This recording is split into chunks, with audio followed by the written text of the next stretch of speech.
Well, the global aviation sector up to 2019, which was a peak year, employed around 90 million people. Now, fast forward 3 years later, and a pandemic that was quite long and, of course, very costly for that industry, less than half work in that industry, around 44 million. That's it around the world. That means that there is a shortage of around 45 million people around the world in the aviation sector, and that means employees at airports, on the ground, and also on airplanes, of course. And that's why you're seeing most of these shortages.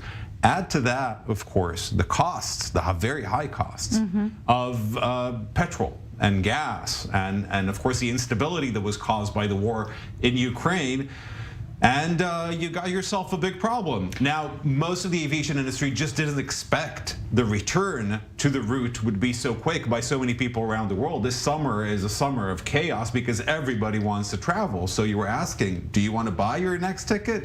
You know, it's up to you, but probably you should be aware that there's going to be a lot of hurdles and a lot of delays across the world, from the United States to Europe and even a little bit in Asia. This is just an international issue, but what I don't even understand is why these airlines are even selling certain tickets when they can't actually staff them. I mean, my husband, for example, is stuck in Switzerland right now because he couldn't get, they canceled his flight altogether. So they sold him a ticket, but then just said, actually, it's not going to happen, which is just bizarre to me. I mean, there has to be some type of compensation, but that's obviously not happening across the board, right? Really sorry for your husband, but then again, Switzerland is probably really nice now. Israel is super hot, so it's also very expensive there. You know? But to answer your question, I do think, you know, we heard what the CEO of the Ben Gurion International Airport was saying about how they didn't want to cancel flights. They didn't want to get people disappointed, and that's why they decided to run these flights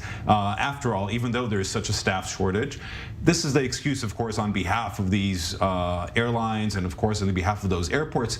You know, the tough reality is that these airports and these airliners trying to make up for lost time. Right. They've lost 2 years and a lot of profit. Most of them are in huge debt. Many of them were rescued by their own governments, and they're trying to do whatever they can right now in order to sell as much as they can, and they can't always meet the demand. There's concern that we're going to see higher prices as more flights are canceled, but are we already seeing a rise in prices, and what is that rise? Definitely. There's a huge rise in prices. Before the pandemic, 2019, more or less, it was the open sky policy, for example, that just opened here in Israel with a lot of low-cost airliners that were allowed for the first time to fly back and forth from Israel.